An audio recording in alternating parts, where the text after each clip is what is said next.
Mario Reed. I'm the founder of the Mario Reed Foundation. What inspired you to create the foundation? Well, over 26 years ago, when I first got paralyzed in a high school football game, uh, the school had pretty much knew it was going to be a lot of financial responsibility. So they came up with a mission to help me start the foundation to help me out as far as recovering from paralysis and things like that, because they know it's going to be a little expensive to fly me out to different cities like Baylor for rehabilitation and St. Louis and things like that. And we had a different mission statement. It was to help anyone who suffered a catastrophic injury through TWSWA sports. But at that time, it was rarely anyone that suffered spinal cord injury from football. So we kept the foundation going. They had a lot of fundraisers, Phil Foreman for the Vols, Peyton Manning, Lake Walter Payton. A lot of people send me a lot of things to auction off. Scott Brooks, Mark McGuire, Bats. I mean, you name it. People from all over the world. They had pretty much had, helped me get started with the first foundation, and I pretty much got that going. And I graduated from high school and kind of jumped off in life. Went back to my old high school. I coached uh, football 2008 and 2009, and just kind of fulfilling myself, finding my niche or what I really wanted to do. And after I coached high school football from 2007, 2008, I said, well, now it's time for me to kind of write me a book. So I decided to.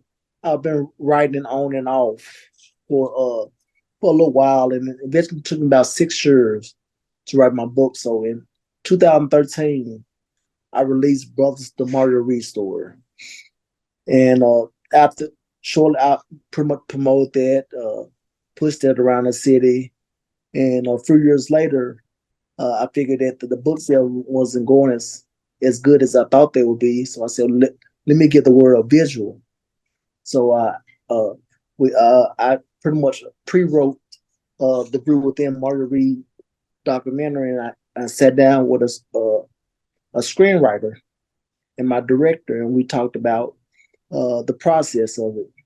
So it took us about 6 to 8 months to lay out everything and film it. About another year to go ahead and get it published and put out there on the IMDb. Was on Amazon Prime. And I said, well, after I released the documentary, a lot of people would start calling me and asking questions about paralysis. I said, well, maybe I just need to restart the foundation with a different mission statement. So I'm going back to your question. I just want to kind of give you a little background to lead up to, if you don't mind. So I said, well, maybe let me just give the world a little visual. And after I gave them a visual of the documentary, I said, well, let me sit down with a mission. And it's a unique mission because it's a dual mission. I advocate for people with paralysis and also help foster, I'm saying, for positive roles for the inner city youth. So we're at this beginning stage. I recreate this in 2019.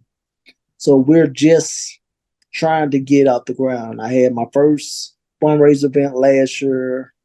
I got some local sponsors to come on board, and I mean we solidified the board by bringing board members together, which a lot of them are volunteers, some lawyers, doctors, superintendents. So they pretty much help make things easier for me. And I said, well, I get a lot of calls from people one on one that suffer from paralysis. I'm part of a men's group, Ability 360 in Arizona, where a lot of men we get on Zoom weekly and talk about the barriers of our injury. Where some of them might be quadriplegic, some might be paraplegic, some might have MS, some might be blind, but we all can relate to each other and help each other in everyday lives. And as you know, I'm located in Memphis, Tennessee. We have a lot going, and For years, I've been trying to, saying to get in line with Region 1. That is the big hospital where most people go for trauma. And every so often, somebody run across my story and contact me on social media. Say, I see you working out. I see your videos. You're doing so much improvement. The doctor said you want to get this type of movement back, but you're doing so good. I'm so happy for you. And I said, well, I'm helping people want it on one, but let me just restart this foundation where I can help the broader people and lay out a plan. So that's where I'm at now. We're laid out the plan. We're updating the website, and I'm getting ready to start a podcast. I'm saying starting September 1st, and it's kind of give the world a little bit more of me. I mean, they see I wrote a book, they see the documentary, but I think it's time for me to sit down and start having weekly conversations and doing Q&A questions like what I do when I go to radio shows and to the news media and things like that. And I think that will help get the word out there where I can help advocate for over 1.2 million people in the state of Tennessee that's on the Medicaid program.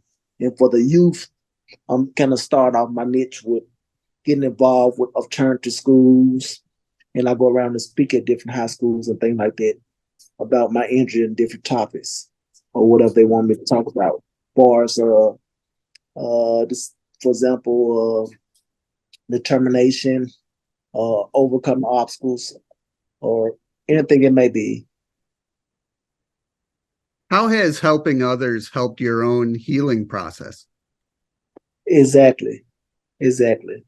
And it's fulfilled me to help brighten that day because it was hard for me when I first got paralyzed 26 years ago, not having no direction on where to go or what to do. But I had a good support system. My family, which my brother, my mother, my sister, while I was at Regional 1, they flew out to Baylor to check out the hospital to make sure it'd be a good fit for me and it'd be the best place for me to focus on recovering from my injury. So I figured, let me just recreate the foundation with a different mission statement, and I can make it broad where I can start in Tennessee and expand out, possibly over the next 50 states, similar to like the Christopher and Dana Reeves Foundation. And I am one of 480 mentors for the Christopher and Dana Reeves Foundation. So I'm a part of it as well, and I'm just trying to do more things to bring some awareness to the state of Tennessee. So that's where we're at right now with that. And I mean, I'm looking forward to all the things to come in the future. I have a lot coming up. I'm saying with the foundation. So I'm excited. And as for helping kids, how important is it for kids growing up to have a strong support system? I think it's the number one thing we need today because as we all see the news, the youth, saying we got to instill some knowledge and some wisdom into them at an early age, so they won't get caught up into things they should get caught up to the social media or what they see on TV, the negative influences. So I think if get we put them in a good environment and put some positive mentors around them to educate them, we can guide them the right way. So when they come of age, they can go out and and know what they want to do. They can have a backup plan. For example, I got paralyzed. Only thing I want to do is be a professional football player or Navy SEAL. But those plans change. I didn't know what I wanted to do after that. I had to redefine myself. And laying on that bed at night in the bed, of course, I'm herming, questioning God, why me, why not me? And so I had to go through those type of things to find out what I want to do. And I said, well, I didn't have a contingency plan. So when I start this foundation, let me sit down with these young guys, let them know, look here, you might want to be an NFL player. You might want to be an NBA baseball player, Major League Baseball player, but have a backup plan. Get an education so you can be able to go teach or do things different way. But it just fulfills me to help the youth because they want to learn things. They look for guidance. And by me coaching football, for some reason, they coach to me. I mean, they like to, I'm saying, they come to me, Coach Reed, can you send me a workout plan? I'm paralyzed 26 years later, but I have friends playing in the NFL, so they know uh, working out, that's part of my daily routine for over 26 years. No matter, I focus on working out even before I think about nonprofit or even making a dollar. So I tell them, you just have a vision. Find your vision. I'm saying, find your passion. I'm saying, lay it out, put it on paper, and pursue it, no matter how long it takes. Wake up each day, take it one day at a time, and just go pursuing it. And I think that's the start for me to help them out. And eventually, once you become friends and you build that relationship with the kid or the youth, they're gonna eventually open up to you. So, and that's what I like them to do, to open up and see how can I help them out further in their lives. So, I mean, it's an enjoyment to work with them.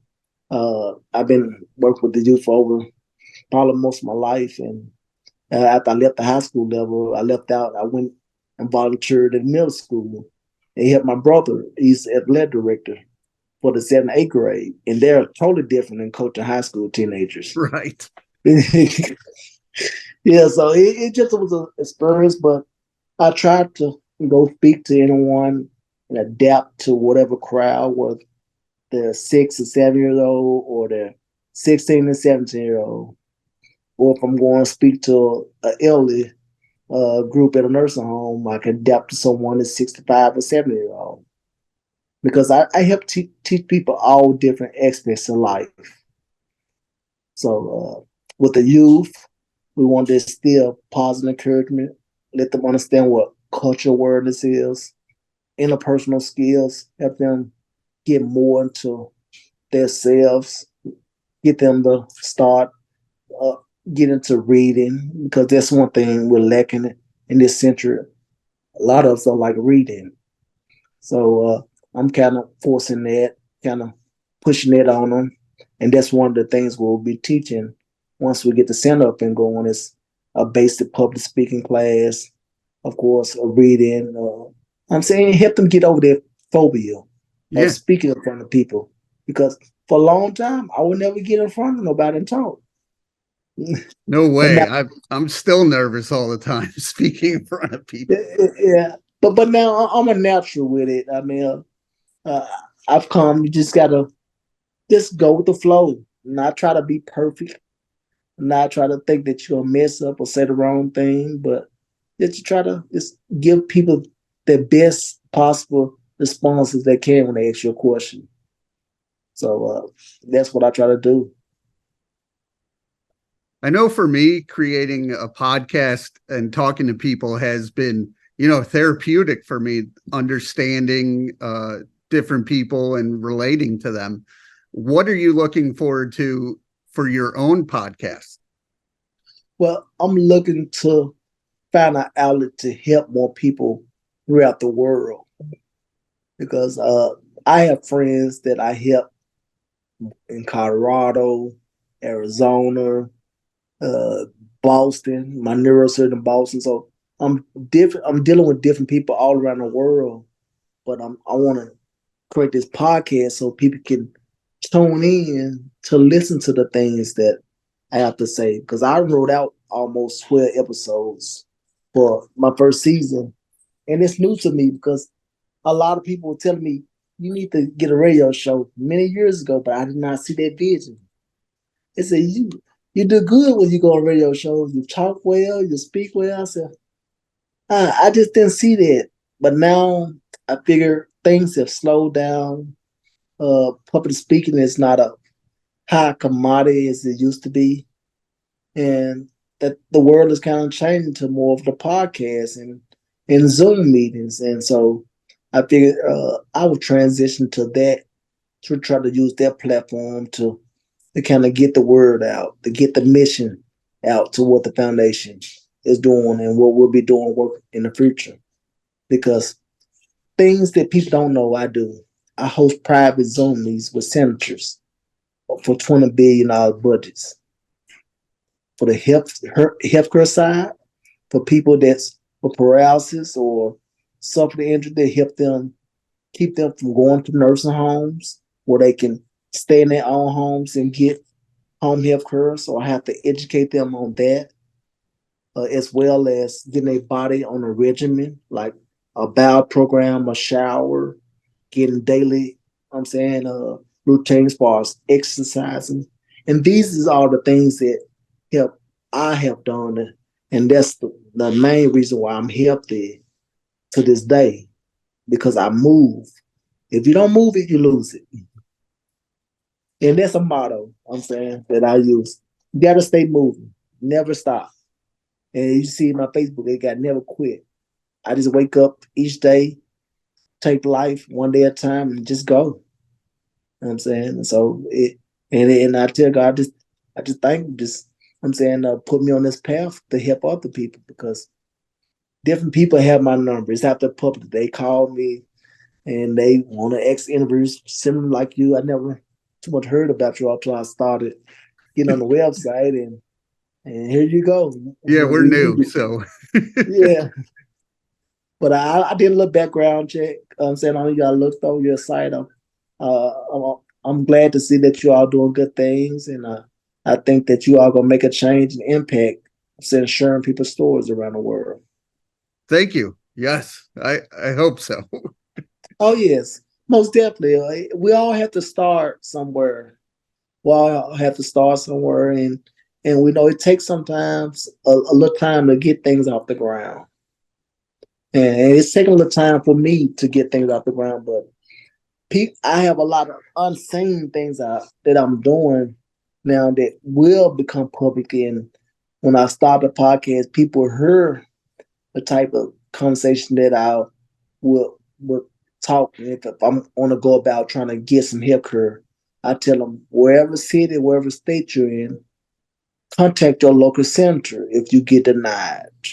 Your local center can make you sign a HIP law where they can go in with your social security number and see all your medical records, see everything about you, and they can kind of come in and help assist you in the right way to make you feel live a full life the way you want to live, instead of feeling like you're stuck at home, Yeah, in a room and can't move, you know what I'm saying, and have certain limitations. So I try to tell people, expand your horizon with your mind, your body, because you got to stay mentally, physically, and spiritually, I'm saying, motivated daily. And I'm motivated daily.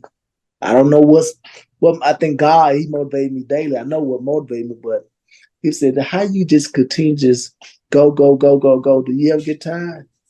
No, until the good Lord called me home. I think it's my duty. I know he used me as like a prophet, or as a messenger to help spread his word to his people. And I think that's my calling, why I'm still here today. how can people reach out and learn more? People can reach out to me through the Mario Reed Foundation website, marioreedfoundation.org, or they can send me an email, or they can follow me on either the social media websites, Mario Reed Foundation, at Mario Reed 29 for Instagram, uh, TikTok, and also they can check out the stuff on the podcast. MRF Advocate 901 will be the podcast name, and I will have that set up shortly before the week is out, so we can have everything ready to launch September 1st. And you'll see I start sharing like brochures that I already have printed up. With my first guest will be one of my friends named Durrell Williams out of Colorado. And me and Durrell, we met when I first got paralyzed. And he helped give me my edge of life to understand this paralysis world. And Durrell has an amazing story. So I look forward to sitting down and talk with Durrell, pretty much just having a conversation about life and we can discuss the barriers of how we had to face all these last probably 2, 3 decades, and that kind of will kind of give people a little insight that you might can be a quad, but get what? We still have our own house, live by ourselves. We know our limitations, we know our strengths, we know our weaknesses. So we know when we have to have someone come in and help us out for the things that we can't do, but we also know we need to use our independence. I'm saying to get us where we need to be. And I think Daryl would be a good guy to kind of help spread the word because he, like I said, he didn't have a lot of things like I had when I first got paralyzed. So his road was real rocky. But somehow we had found the right resources to move him out of Memphis, to fly him up to Colorado. And I want to say Shaquille O'Neal, if I'm not mistaken, had helped bought some condominiums or townhouses for people with disabilities, and they built them. I think that's what Daryl lived at in Colorado, Oh, and he's been wow. staying there now for a while. So whenever we find people that feel like they're in Memphis and they don't have any assisted living places to go or no resources, we'll tell them the first states that we'll take care of you 24/7. We'll help you with certain benefits or certain state programs that you can't get here in Memphis, probably because you're not financially eligible or medically eligible. All those things kind of add up when you start talking about getting on choices and receiving state fund and money and things like that.